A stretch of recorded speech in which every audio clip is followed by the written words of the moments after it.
Hi అండి. Tomato పచ్చడి అయితే చేస్తున్నామండి. ఈ పచ్చడి రైస్‌లోకి, అలాగే దోస, ఇడ్లీలోకి కూడా చాలా అంటే చాలా టేస్టీగా ఉంటుంది. చాలా సింపుల్‌గా చేసేసుకోవచ్చు పచ్చడి అయితే మనం. దీనికోసమైతే ఎర్రగా బాగా పండిన టమోటాలు ఒక అర కేజీ అయితే తీసుకొని, ఇలా చిన్నగా ముక్కల కింద కట్ చేసుకొని పక్కన పెట్టుకోవాలి. ఒక ప్యాన్‌లో కొంచెం ఆయిల్ వేసుకొని, ఈ టమోటా ముక్కలన్నీ ప్యాన్‌లో వేసుకొని మగ్గపెట్టుకోవాలండి. ఇందులో తగినంత ఉప్పు కూడా వేసుకోవాలన్నమాట. 2 స్పూన్లు అయితే ఉప్పు వేసుకుంటున్నాము. కళ్ళ ఉప్పు అయితే బాగుంటుందండి, టేస్ట్ బాగుంటుంది. ఇలా ఉప్పు వేసుకొని బాగా టమాటా ముక్కలు కలుపుకోవాలండి. టమాటాలో వాటర్ ఎక్కువగా ఉంటుంది కదా, ఈ వాటర్ అంతా దగ్గరగా అయ్యే వరకు బాగా మగ్గనివ్వాలి. టమాటా ముక్కల్ని ఒక 20-25 మినిట్స్ పడుతుంది.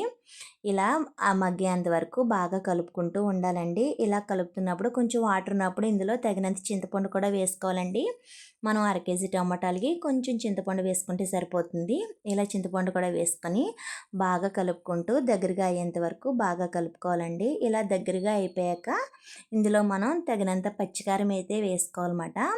మనం అర కేజీ టమాటాలకి ఒక 4-5 స్పూన్లు అయితే కారం పడుతుందండి, పచ్చికారం. ఇలా కారం కూడా వేసుకొని బాగా కలిపేసుకొని పక్కన పెట్టేసుకోవాలి. దీంట్లోకి అయితే మనం పోపు కోసం అయితే ప్యాన్ పెట్టుకొని ఒక 5-6 స్పూన్లు అయితే ఆయిల్ వేసుకోవాలండి. వేరుశనగ ఆయిల్ వేసుకుంటే కమ్మగా ఉంటుందన్నమాట. పోపు కోసం అయితే జీలకర్ర, ఆవాలు, మెంతులు, వెల్లుల్లిపాయలు, ఎండుమిరపకాయలు, పచ్చిశనగపప్పు, కరివేపాకు వేసుకొని బాగా ఫ్రై చేసుకోవాలండి. ఇలా ఫ్రై అవుతున్నప్పుడే మనం ఇందులో కొంచెం పసుపు కూడా వేసుకోవాలన్నమాట. ఒక స్పూన్ పసుపు కూడా వేసుకొని బాగా ఫ్రై చేసుకోవాలండి.